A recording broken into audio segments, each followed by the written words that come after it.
So, let's see. I wanna ask you some questions because I wanna keep it for uh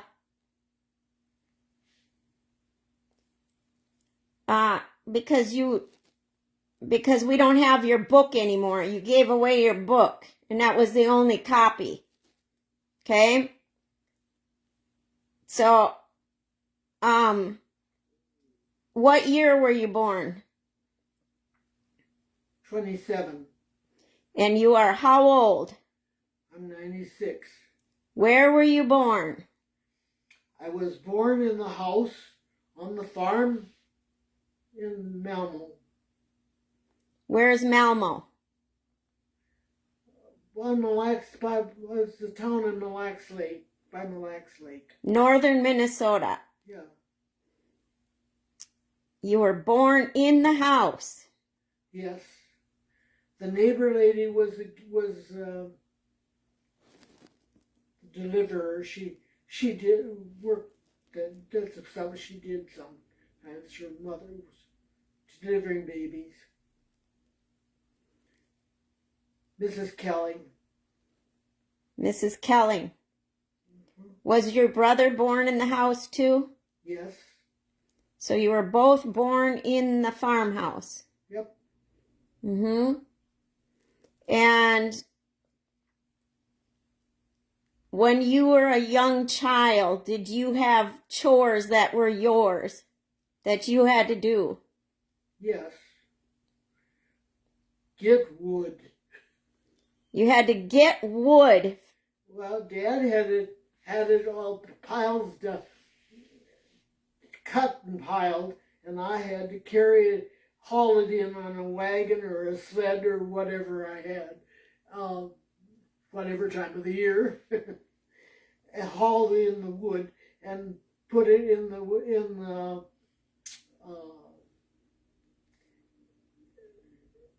the box, so Mother could use it to cook with. And the thing was, Dad was very clever. He built this in the porch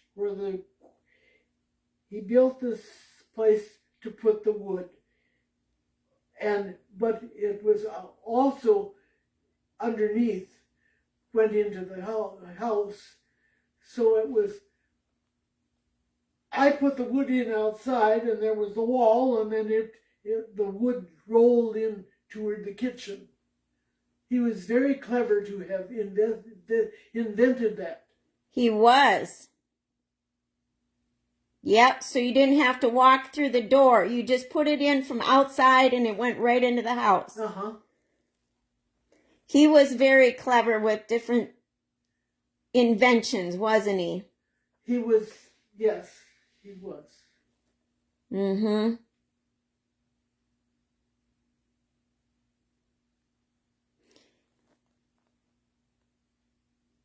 So you brought in the wood. Did you have to help with the garden? Oh, yeah. Well, there was no such a thing as a babysitter. Whatever mother was doing, I was with her. Mm-hmm. If she was gardening, I was gardening. If she was berry picking, I was berry picking. Mm-hmm. But one thing, I would not wear pants.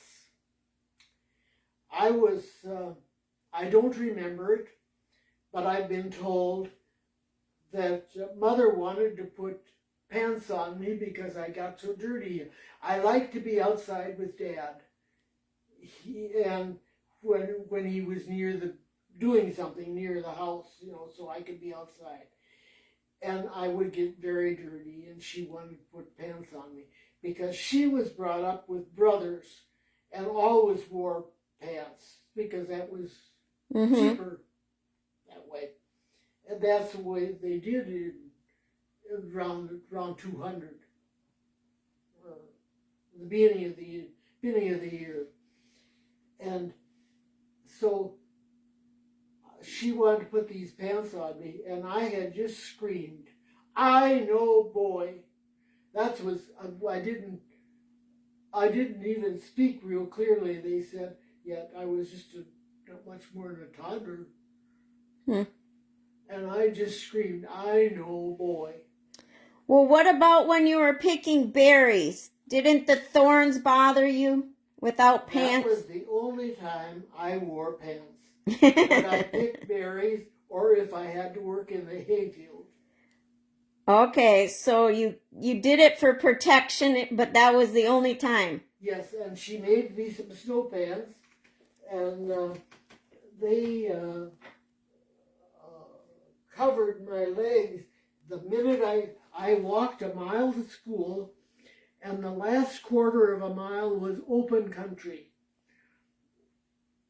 And so by the time I got to school, it was very cold.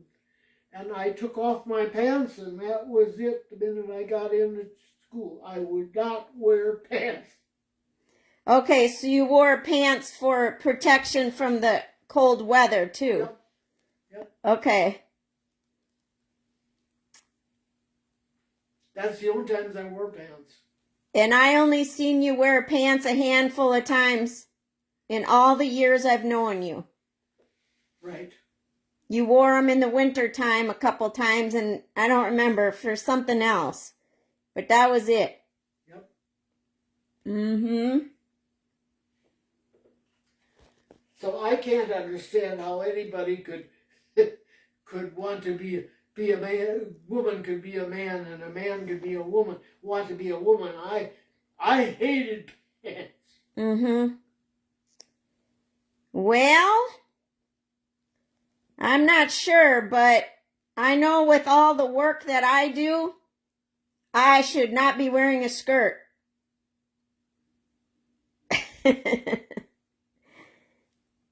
Well, that was in me. I know. I'm just saying. Yeah. Yep. I know, boy. You know, boy, you a girl. Okay. So, did you ever have to cook? Oh yes. But Dave was born when I was 6 years old. So by the next spring, she was working in the hayfield, or next year she would be helping Dad with a load of hay or something, and I was babysitting while he was taking his naps and taking care of him, and I had to fix supper for the rest of the family and stuff. And as he grew older, he didn't like onions. I had to cook whatever I fixed. I had to fix without onions in a different kettle for him, and I resented. And then you grew up and you married a man who did not like onions. Yeah, it bothered his stomach. That should have been one of your questions when you were interviewing for him for marriage. I should have, but I didn't. Do you like onions? Yes or no? It's a comical story too. You met him through a friend. Yeah, I worked at 3M, and so did she, and she knew we were friendly at work and so forth, but when I got home that day from work, she called me. She was about 2 miles away from the trailer house where I was packing up to go to. I bought food from the Jews, and I would take it up for them to the grocery store.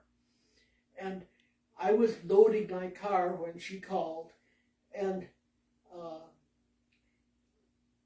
I finished loading it, and I went to push to help her, see if I could help her with her car, and it wouldn't start. I pushed it a little. This is on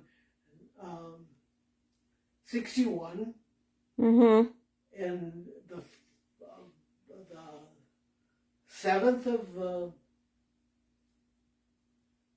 of December, there was no fishing not much traffic because there's no fishing or anything. It wasn't fishing season. No, or hunting, either one. So They were both over. the car for a ways and it wouldn't start. And then I pushed her car. I had a Dodge and she just had a Ford. And the bumpers matched. I pushed her car from White Bear to North Branch. That's about 40 miles. I suppose. And when I got there, she checked in because that's where she had her garage work done or anything. And then I went to her house because it was getting quite late. And I phoned my mother I wouldn't be there until the next day. Well, that night, her husband had worked at automobile place in Stillwater, but he was laid off. So he had rented this beer place, and he would sell beer to people in Harris. A bar. Yeah, a bar. And so I stayed there that night, and I met Vance. At the bar? The bar. Well, the house and the bar were kind of together. The house. They were connected. Yeah. Okay. So Uncle Vance came to the bar and you were there. Yeah. And well, then in February, later on, her daughter was marrying a friend of Vance's. He was quite young younger than Vince, but the masters all hung together. And so she wanted me to help with the presents and with some of the things for the wedding. Mm-hmm. So I did. And that's when I really met Vance. And after the wedding, he and I went to another different bar where we're away from everybody he knew and visited, talked, got acquainted. Okay. Well, you must have. I wasn't living a Christian life at that time. Okay. I didn't drink much beer, but I just wasn't living a Christian life. You wouldn't have went there if you were. Huh? You wouldn't have went with him. Yeah. If you were. I know that about you. Yeah. So I can't picture you drinking beer at all. Well, when I drank beer, I'd get a headache, so it didn't work. Well, you can thank God for that. Yeah. That it didn't work. And I was friends with her for many years. What was her name?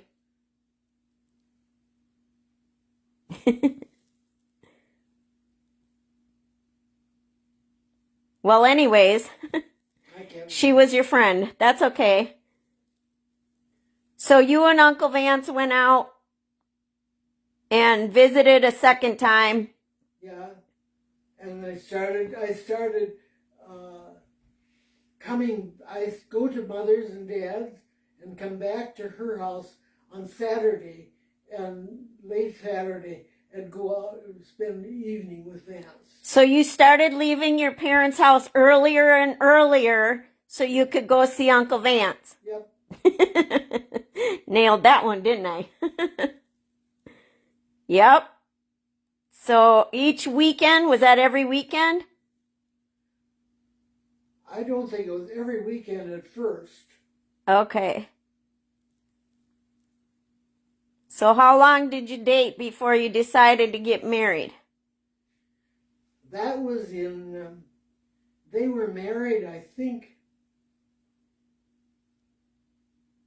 in May. No, how long did you and Vance? No, that's where when the wedding. Oh, okay. In April or May. And then Vance and I were seeing each other over the summer. And in the fall, Dad had an accident. He was working with a man and sawing down trees in the woods, and the man came out there to get a load of logs on the truck to haul out, and they were sat to have lunch together. Dad was a little ways away, but they talked from where they were sitting, and the wind had changed, so the tree fell down wrong, and a branch fell on Dad. Ooh. And it broke his back. Ah. And we're way in the woods someplace, way out somewhere. It would take hours for a crew to come and get him. So they decided that he would try to help Dad into the truck, and he drove Dad to the hospital. Who did? That man? That man. Okay. And he was a family friend, a Christian, and he was Audrey's dad. Okay.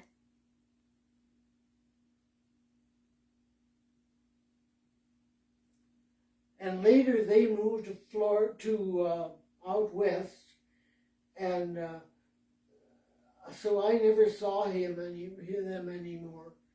But they moved out to Washington, I believe it was. Okay, so how does that tie in with Uncle Vance and when you got married? Well, I don't know. We just decided to get married as soon as Dad was able to go to a wedding. Okay.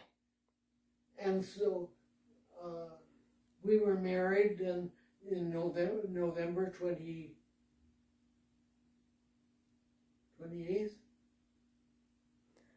Of what year?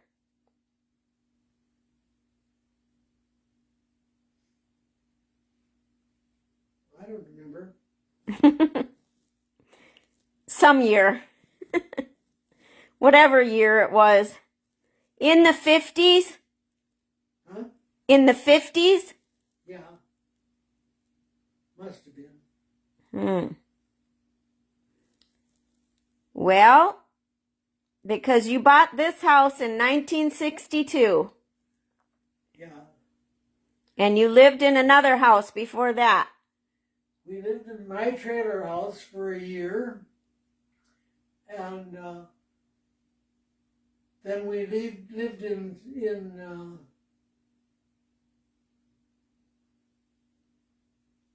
house in Chesterton. I don't think we lived there more than a year. Chesterton? I mean... Not Chesterton. Willerny. Willardy. Where the heck is Willerny? Little...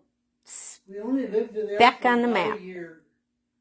And then he wanted a house where he could work and do things in it. We were just, I guess, no, we did buy that house. You rented that house. No, we bought it. Oh. Because then we had to wait and sell, and were cheated in that way. The real estate, it was a friend of the real estate man, and they... You mean there was crooked people back in the olden days? Oh, yeah. Oh, my goodness. It was a friend, the couple that rented our house were friends of a business partner, were children of a business partner. So, of course, he had to be nice to them. Okay. So then you moved here in 1962. Yeah, so that must have been, we were married in 59 then. Yeah, it was 59. Okay. It's all coming back to you now. Yeah. Sounds like a song. I haven't thought of it in years, so how can I remember it? I know. Well, there you go. Then you got married. Yep. Well, I think that's enough for today. We'll tune in tomorrow. We'll take off from there. There's way more to talk about. I still want to go back to some other stuff. But that's enough for today. Good. Good, she says. Did I rack your brain enough? Huh? Did I rack your brain enough for today? Yeah. That's enough? Yeah. All right. I'll leave you alone for the rest of the day. It's lunchtime.